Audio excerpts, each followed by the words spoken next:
I would like you to watch this episode entirely. I would like you to share this with others, whether it's on Facebook or other media. This is a very important episode, and I'm just going to talk about health. Not just health, but how we can improve this thing called health. I'll start with a definition of homeostasis. What is homeostasis? And I've got a couple of definitions. Let's go through that first. The tendency to maintain a stable, relatively constant internal environment is called homeostasis. Another definition is homeostasis is the tendency for an organism or cell to maintain a constant internal environment within tolerance limits. So those were some of the definitions of the word homeostasis. Homeostasis, how I'd like to define it, is basically balance, equilibrium, steadiness. And the reason I'm starting with the definition of homeostasis is basically because we're looking at achieving homeostasis all the time. I'll start with my own story, which happened maybe I was barely 2 or 3 months into this journey of inquiry, actualization, self-improvement, self-awareness, personal development. And what happened was I'd gotten up, I used to wake up really early those days. I still do. But I got up early and I stepped out, and as soon as I got up, I felt a bit of a twitch in my knee. I can't remember which knee, was it the left or the right, but I had this pain in my knee. And what I did was, since I was highly into this thing called positive thinking, and I couldn't afford the luxury of a negative thought, not even one, my immediate reaction to that was, what if I did not allow this condition at all? So I was thinking of pain, and pain is something that is negative, so I thought I will not think about that. I will think of the other knee, which is functioning perfectly. So all I did was focus my attention to the good knee, and I started walking. And this was the most amazing thing that happened then, which was in a matter of a few seconds, I was able to get rid of the pain in the other knee. And I was absolutely blown away. That pain just disappeared in a matter of a few seconds. Only because I shifted my thinking. And I got rid of this feeling of pain and moved it to, or shifted my thoughts and my emotions to something that was more positive, something that I was willing to deliberately accept, which was that I had a good knee and I was walking absolutely perfectly. And as I did that, in a few seconds the pain just went away. Another thing that happened roughly 9 months into this journey, that I had symptoms of flu. And I was working with Help Me Choose, and I actually called in sick. And I felt that I was this positive guy. How could I get sick? And I pondered about it for about 2 or 3 days. And I was victimizing myself so much so that I was just not getting out of the sickness. I was getting a cold, I couldn't breathe properly, I was having body pain, my body was hot. And I was thinking, I've been on this path for so long, how could I allow myself to become sick? And then I told Anita, my wife, I need to go see the doctor. Let's go to the GP and let's go to the doctor. I want to get rid of this thing. So that was the moment when I started healing myself. Just making that decision to go to the doctor, I got into the process of shifting my thinking. All I did was, instead of being in a state of victimhood, I chose to lead myself and not allow myself to be a victim. So then I got into the car. I was sitting in the passenger seat. Anita was driving the car, and I was already beginning to feel better. And as soon as we went to the doctor, it was about a 15-minute drive. We got there, and that time I was learning Tai Chi from one of my colleagues. So as I was waiting for the doctor, I just stepped outside and I started doing Tai Chi. And it was just a shift in my thinking, shift in my emotions. I took control of myself. And when I went to the doctor, maybe half an hour later, I was feeling almost 80% well, 80 or 90% well. Nonetheless, I took the medication and we left, and I was back pretty much the same day, the same evening.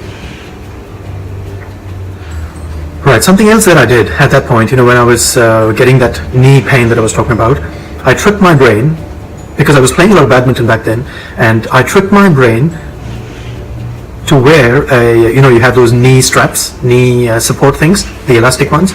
Instead of putting it on the knee that was actually hurting, I put it on the other knee.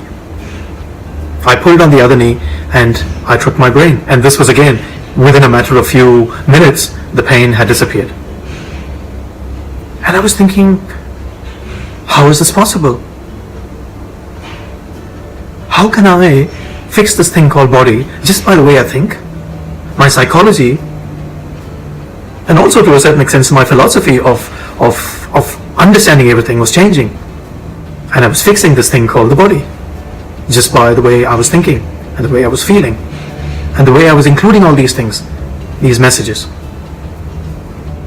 And I was beginning to understand the concepts of placebo and nocebo. What is placebo? Placebo is just you take something, even if it's a sugar pill, you take it with someone having told you that this is a medication that's going to cure you. You take that medication and you actually cure yourself. You heal yourself. And nocebo is just the opposite. If someone says, now this is going to kill you if you take this, this is going to cause harm to your body if you take this, and you take it and it causes harm to your body. So that's placebo and nocebo. Why do we even have these words, placebo and nocebo? Because the mind is a great healer. There are exceptions to the rule. I'm not saying if you drink a bottle of sulfuric acid, or if you take snake venom, and you'll be fine. I'm not talking about very extreme situations. Although there is a part of me that is not 100% disagreeing with that either. Maybe if your levels of consciousness has risen to such heights, that shouldn't affect the body as well. It's only my perception. I may be wrong. Alright, something else I want to share with you is something that I wrote back in September 2014, and how I used just gratitude. I used to write a lot of gratitude statements, and how anyone can use just being thankful, how anyone can use gratitude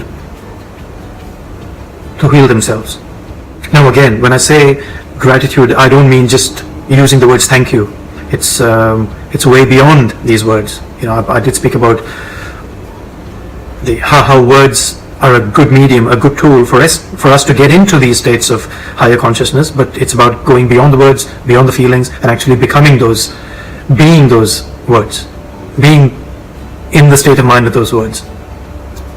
So I'm just sharing my journal. This is all my writing in I think it was 2014. And what I wrote in September 2014 was mainly around gratitude. Right, so this is what I wrote back then. A thought: any sickness, injury, illness, pain, or ailment can be looked at with a positive mindset and with gratitude. I'm thankful and grateful that I can feel it. I'm thankful and grateful that this is happening to keep something else negative at bay. Thank you for giving this to me at this point in time and not earlier in the past or any time in the future. Thank you for giving this to me and not to my family members. Thank you for making me courageous to bear this at this moment. Thank you that I'm able to be grateful for this. I'm willing to suffer this for the sake of my other body parts, for the sake of my family members, for the sake of my friends, In fact, I'm willing to suffer this pain for the sake of humanity. I'm thankful and grateful that my suffering is actually healing others, because I'm creating high energy in my quantum field, and more human beings are getting healed as they enter my quantum field, physically and mentally.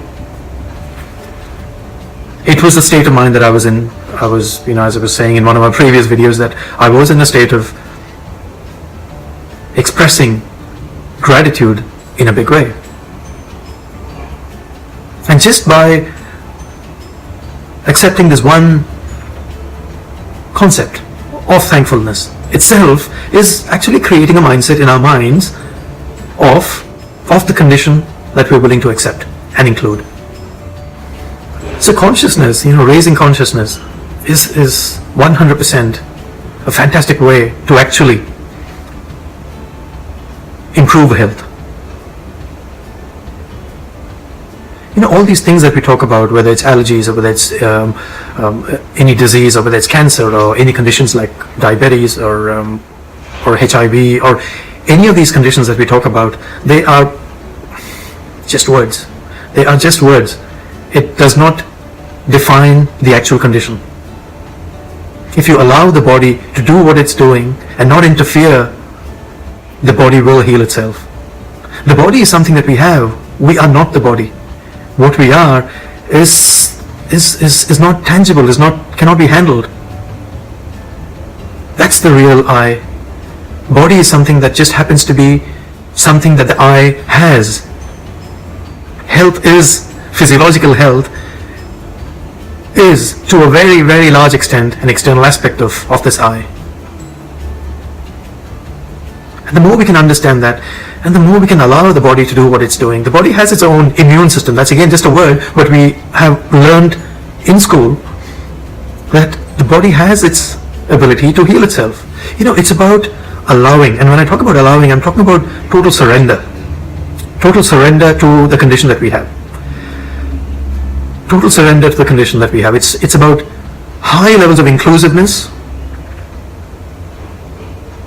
and acceptance. And just being very curious. And all these are just being radically open-minded. It's about being flexible. It's about accepting and including that condition. If someone says you are a diabetic, that does not actually make you a diabetic. It's about understanding that these are just words, and to not allow the mind to get affected so badly. It is hard. It is hard for the conditioned mind to move away from these concepts of words and labels of diseases and conditions. It is hard, but it is possible. It is just the state of mind that we are willing to accept. We say, no, but this is how I am. I've got this allergy. These are just metaphors. These are only metaphors. Any situation that we are presented with is just a metaphor. How we deal with it is more important. We live in a state of constant fear. That's exactly. If we are in a state of constant fear, we will continue to get more and more situations to be fearful. If something that we resist will persist. It's about accepting. It's about being so allowing for anything to happen. There is courage. Courage is required. Courage is one of the most important facets, most important qualities to raise consciousness. And when I talk about courage, I don't mean just being brave. No, that's fine. I can accept that. It's not that. It's not belittling it. It's about including it so much that you don't mind accepting that condition. Something that I can remember from The Lion King was, when Simba goes to the elephant graveyard, and Mufasa finds him, he brings him back, and Simba says to his dad, I was just trying to be brave like you. And Mufasa says something really beautiful. He says,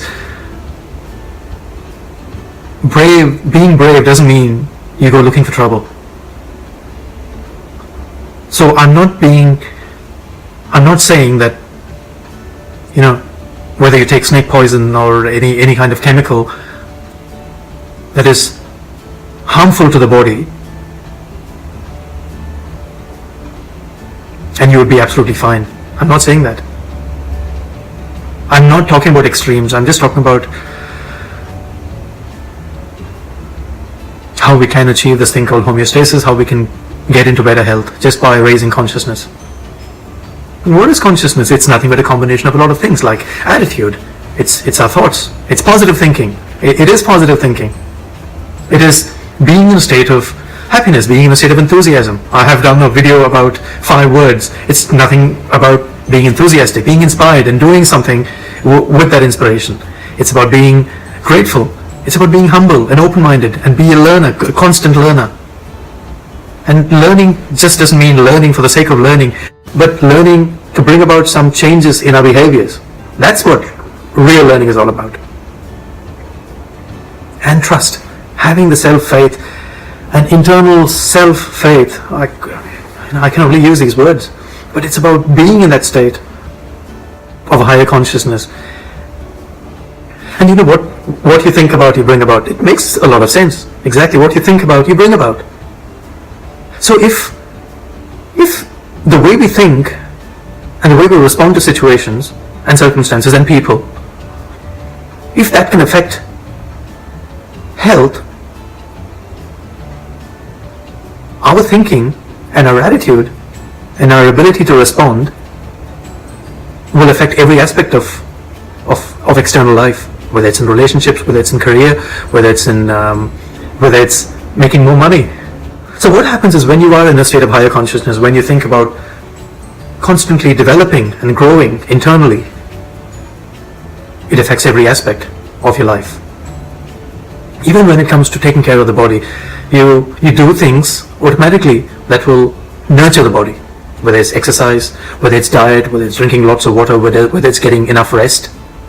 All that is required. That's how, if we stepped aside from all these beliefs that we have, all the knowledge that we have, and just looked at everything from a universal or a cosmic aspect, we will begin to understand that we are just products of evolution, and just allow evolution to do its job and be in a mode of allowing. Something else that I just remembered was I've just finished my parkrun. My parkrun is something that happens every week. It happens in about a few hundred cities in the world. Every Saturday morning at 8 o'clock. I've done about 80 or 90 of these runs. Yeah, highly recommended for everyone to do parkruns. Just Google parkrun.com or parkrun.org. Anyways, what I was thinking about on this subject of health was the fact that we know people who have undergone surgeries without any kind of anesthesia, and we know that we've heard of situations where people have actually done these kind of surgeries. And how have they been able to do that? Because of this understanding that they are not the body. Body is something that they have, and they undergo this thing called pain. They don't suppress the pain, but they detach themselves from the pain. Now, pain is something that happens it is something that this eye actually feels. Pain is something that this eye feels. The body does not feel the pain, because the body is an object. So the body does not feel the pain. There is something that is happening to the body which is not supposed to be normal. It is something that the body has not gone through or undergone, and because of which the body goes through a bit of a change. Now, that change is something that this eye cannot tolerate, or cannot accept, or is not willing to accept. And we resist, we offer resistance, and we exclude that and reject it.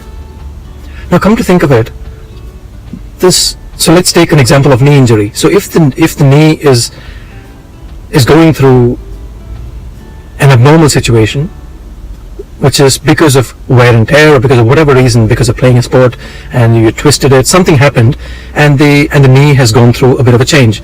Now, if we detach ourselves and let the body do its job and see if it can fix it itself, and then what that allowing does is we give the body the freedom. Now, but when this I interferes with the body and does what this concept of I feels, and they go to a doctor, they take medication, they do all sorts of things, and all that is actually getting in the way of the body trying to heal itself. I'm finding it hard to articulate this, and this is probably one of the most important aspects of understanding and also detaching oneself from the body. Alright, something else, which is, how do we allow the body to heal itself and let the immune system do its job when we get a very small cut or a bruise in our finger? We just let it be, we leave it, we don't even think about it, and within a few minutes, maybe few hours, that fixes itself. I know everything is relative. So when it comes to, so we kind of separate and say, well, that's a small injury, the body will heal itself.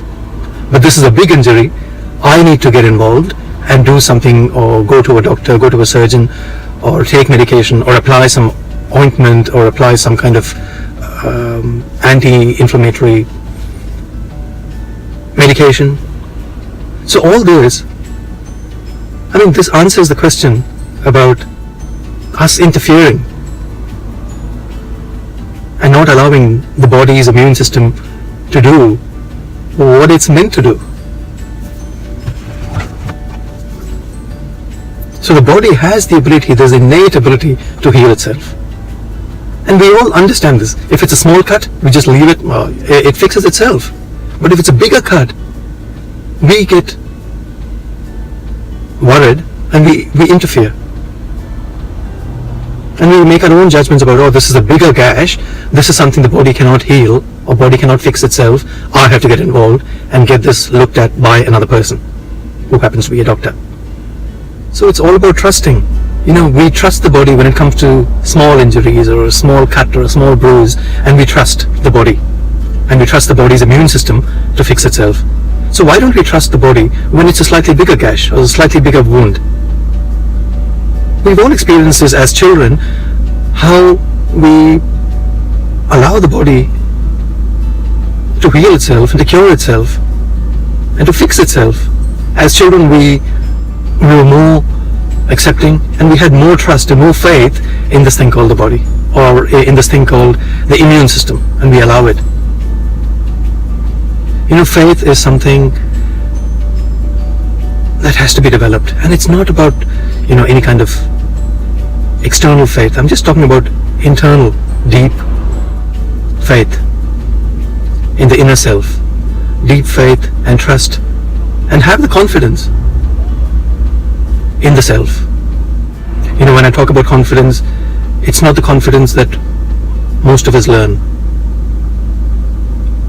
especially in Western societies. Confidence is something that's very important, but it's basically, it's almost leading towards arrogance. As long as you're confident, that's fine. But confidence is something, it's a very deep, internal, trusting, and faith is what confidence is. What the confidence that we see today, something that everyone is looking to develop, that confidence is actually fear-based. It's almost learning to not being confident, but learning to become more arrogant. And the reason I'm saying arrogant is because that's how it is. It is, we shut ourselves to, no, this is what it is, I'm right, it's my way or the highway. This is how it is. You know, as long as, when I used to work with a company many years ago, I was told that even if you're giving out the wrong information, that's fine, as long as you do it with confidence. So the confidence that I'm talking about is self-faith, self-trust. And the more we can develop faith and trust in the self, we will understand how much the body is an object that we have.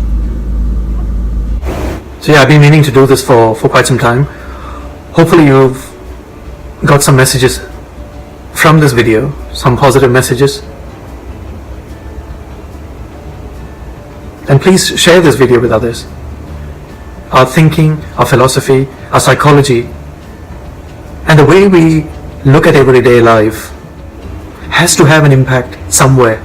And what's the closest thing that this life form or this entity or this concept called you, what's the closest thing that this concept of you has? It's your body. It's your body. And where will it show? It has to have an effect somewhere, and it'll show it first of all in the body.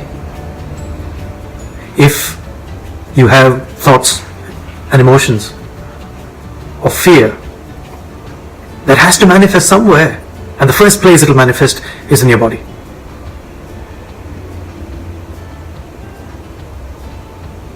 I keep telling about raising consciousness. That's the only thing that we can actually raise. Everything stems from that. And even this thing called food, I'm all about inclusiveness. So I'm not saying reject that kind of food, reject this kind of food, reject meat. I'm not talking about that at all. I'm talking about inclusiveness. And just on this concept of eating meat, I'm very open to that. And the reason I say that is,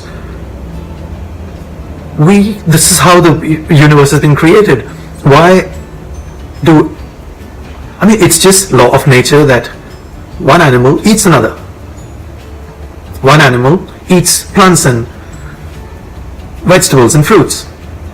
It's just part of nature to be inclusive. And that's what life is all about, inclusiveness. This whole thing has come about only because of inclusiveness, not because of excluding anything. There are billions and trillions of living beings on this planet,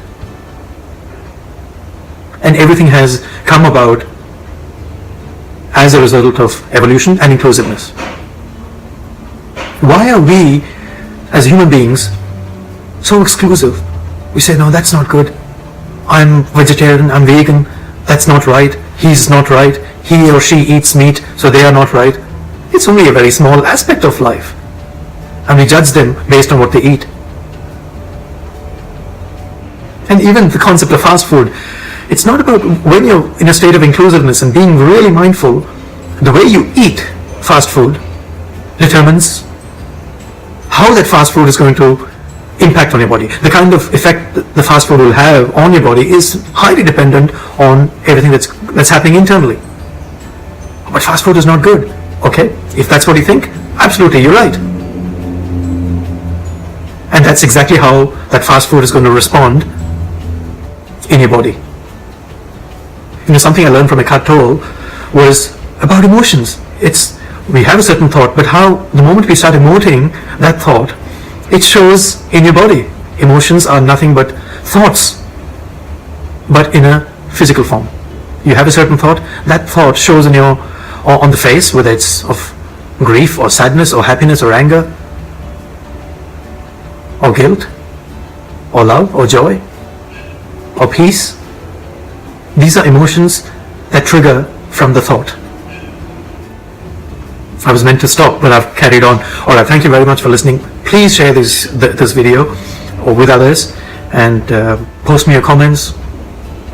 Like the video if you like it, dislike it if you don't like it, and subscribe to my channel.